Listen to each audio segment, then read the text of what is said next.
आदाब, नमस्कार। मैं नाजिश रजा वन टीवी में आपका स्वागत है और सबसे पहले नजर डालते हैं आज की हेडलाइंस पर।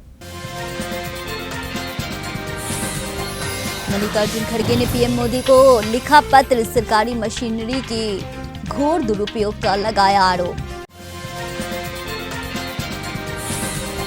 दिल्ली की सांसों पे संकट, AQI लेवल 300 पार, जानिए आपके इलाके का हाल। कांग्रेस तेलंगाना में सत्ता में आई तो राहुल गांधी ने लोगों से कर दिया बड़ा वादा। खबर विस्तार से। कांग्रेस अध्यक्ष और राज्यसभा में विपक्ष के नेता मल्लिकार्जुन खड़गे ने रविवार को प्रधानमंत्री नरेंद्र मोदी को पत्र लिखा है।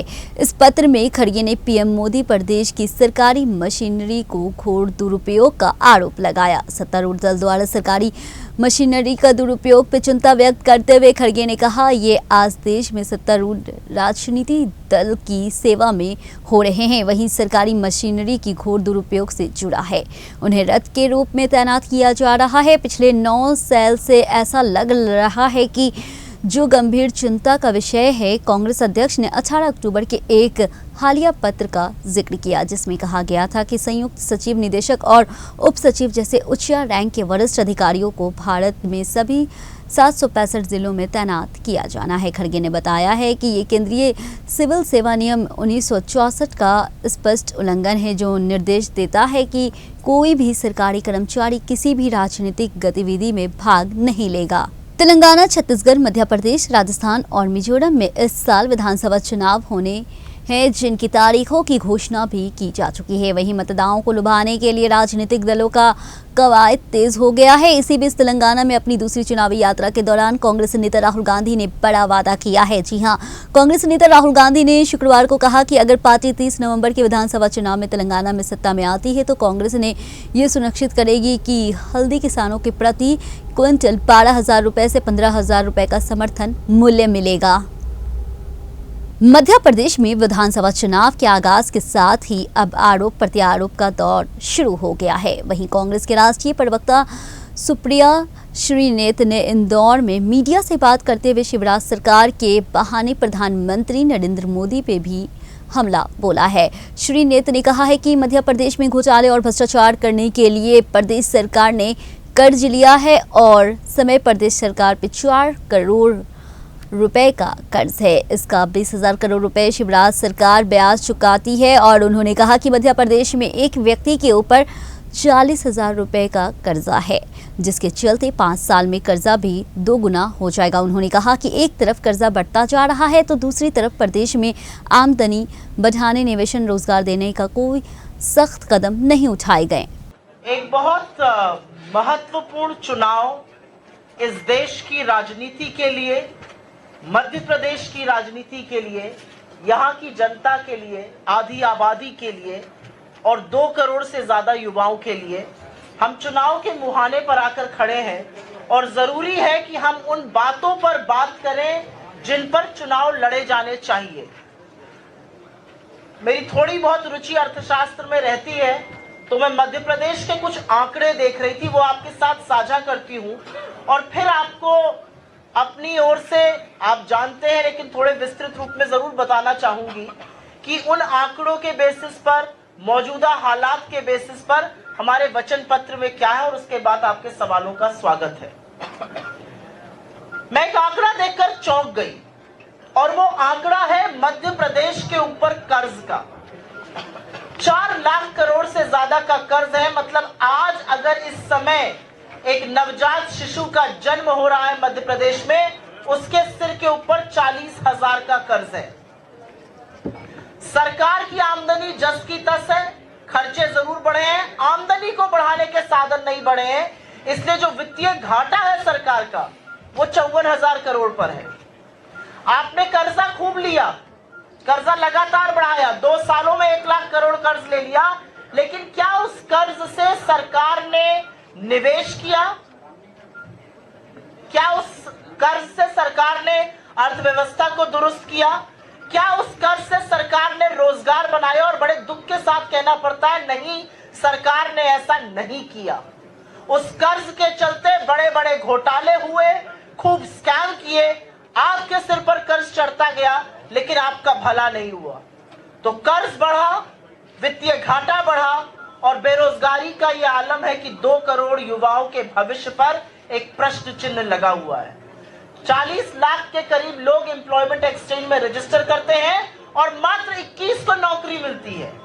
मतलब एक नौकरी पर सरकार ने 80 लाख रुपए खर्चा कर दिए, क्योंकि एम्प्लॉयमेंट एक्सचेंज शहरों में चल रहे थे, करीब 17 करोड़ तो उसी पे खर्चा हो गया था। मात्र 21 लोगों को नौकरी मिलती है 40 लाख रजिस्टर्ड लोगों में से। और दिक्कत सबसे ज्यादा पढ़े लिखे लोगों की है। अगर आप ग्रेजुएट बेरोजगार हैं तो आपकी बेरोजगारी का आलम 12% पर है।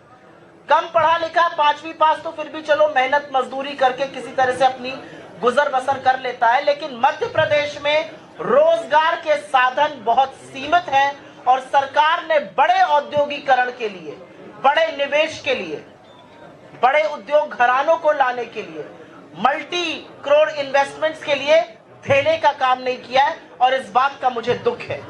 एमआईएम चीफ असदुद्दीन ओवैसी रविवार को राजधानी जयपुर के दौरे पर रहे हैं। इसी दौरान बास की पुलिया इलाके की सभा को संबोधित करते हुए बीजेपी और कांग्रेस पर जमकर निशाना साधा है।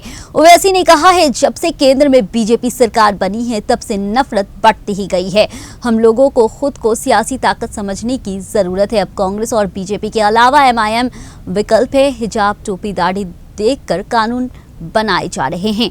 हमारे देश का संविधान हम लोगों को बराबरी का दर्जा दिया है। नफरत से आज़ादी चाहते हैं तो एमआईएम को वोट दीजिए। आप लोगों ने बीजेपी को वोट नहीं दिया तो फिर कैसे जीत रही है? हम चुनाव लड़ते हैं तो बीजेपी का एजेंट कहाँ जाता है? केंद्रीय गृह मंत्री अमित शाह कहते हैं कि निर्यात बढ़ाना है तो खेत और किसान के स्तर पे आचरण विकसित करना होगा। फसल का पैटर्न बदलना होगा तो किसान को ब्रांड, पैकेजिंग, मार्केटिंग के प्रति जागरूक करना होगा और प्रक्रिया ये नेशनल कोऑपरेटिव एक्सपर्ट्स लिमिटेड को करना होगा। एक्सपोर्ट को बढ़ाना है तो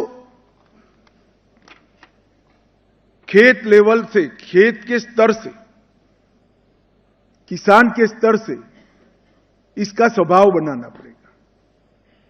क्रॉप पैटर्न को चेंज करना पड़ेगा।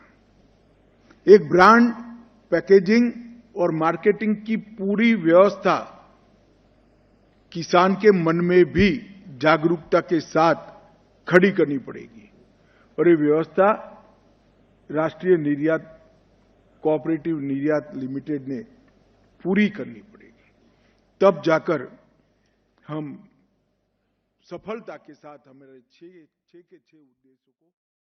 समाजवादी पार्टी कार्यालय के बाहर समाजवादी पार्टी प्रमुख अखिलेश यादव के भावी प्रधानमंत्री के प्रतीक वाले पोस्टर पे पार्टी प्रवक्ता फखरुल हसन चांद कहते हैं कि अखिलेश यादव का जन्मदिन 1 जुलाई को है, लेकिन आपने नेता समाजवादी पार्टी के प्रति अपना प्यार और सम्मान व्यक्त करने के लिए कार्यकर्ता उनका जन्मदिन कई बार मनाते हैं।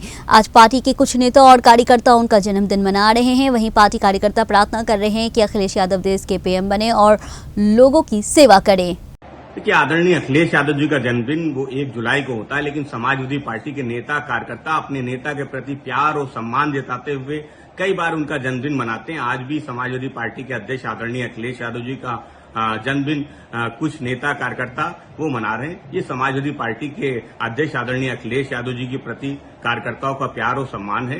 आदरणीय अखिलेश यादव जी इस देश के प्रधानमंत्री बने, वो इस देश की जनता की सेवा के लिए लगातार काम करते रहे, ऐसी कामना समाजवादी पार्टी के नेता कार्यकर्ता आज भी आदरणीय अखिलेश यादव जी के लिए कर। 5 राज्यों में होने वाले चुनाव पे बिहार के डिप्टी सीएम तेजस्वी यादव का कहना है कि सभी को पहले से पता है कि क्या होने वाला है, ये लोग अब घबरा गए हैं। सभी 5 राज्यों में बीजेपी की हार पक्की है। वो आप सब लोगों को पता है क्या होना है। लोग घबराए हुए लोग हैं। बीजेपी की हार निश्चित है 5 राज्यों में। दिल्ली के सीएम अरविंद केजरीवाल कहते हैं 2024 में बीजेपी को सत्ता से हटाना सबसे बड़ी देशभक्ति होगी। उन्हें 2014 और 2019 में ऐतिहासिक बहुमत मिला था। अगर वे चाहते तो देश में जबरदस्त प्रगति कर सकते थे, लेकिन असफल रहे। ठंड की आहट के साथ ही दिल्ली में सांस लेना मुश्किल होता जा रहा है। रविवार को तो दिल्ली एनसीआर में प्रदूषण का स्तर बेहद खराब स्तर पे पहुंच गया है। वहीं केंद्रीय प्रदूषण नियंत्रण बोर्ड के एयर बुलेटिन के अनुसार दिल्ली का AQI पहुंच गया है। इससे पहले 17 मई को AQI 336 पहुंचा था। वहीं राजधानी दिल्ली में कई जगह तो प्रदूषण लेवल 400 के करीब पहुंच गया है। वहीं ग्रेटर नोएडा की बात करें तो देश में सबसे ज्यादा प्रदूषित यही शहर रहा है। यहाँ का AQI 354 पहुंच गया है। वहीं 23 से 25 अक्टूबर तक AQI बेहद खराब स्तर का बना रहने वाला है।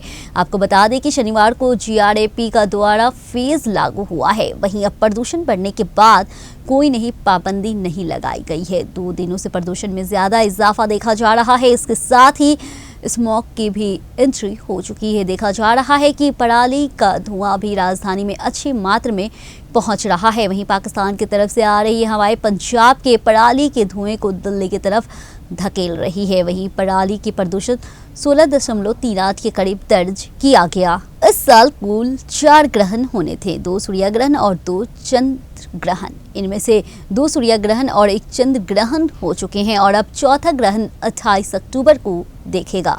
ये चंद्र ग्रहण लगभग सभी महाद्वीपों पे नजर आएगा। बता दें कि 28 अक्टूबर को होने वाले चंद्र ग्रहण आंशिक होगा और 28 तारीख को चंद्रमा छाये के उत्तरी किनारों पे होगा। इस कारण चंद्रमा का एक छोटा हिस्सा पूरी तरह ग्रहण में रहेगा। साल की आखिरी खगोलीय घटना पे सबकी नजर होगी। आज के समाचार में इतना ही। मुझे दीजिए इजाजत, फिर मिलेंगे नए समाचार के साथ सिर्फ ऑन टीवी में।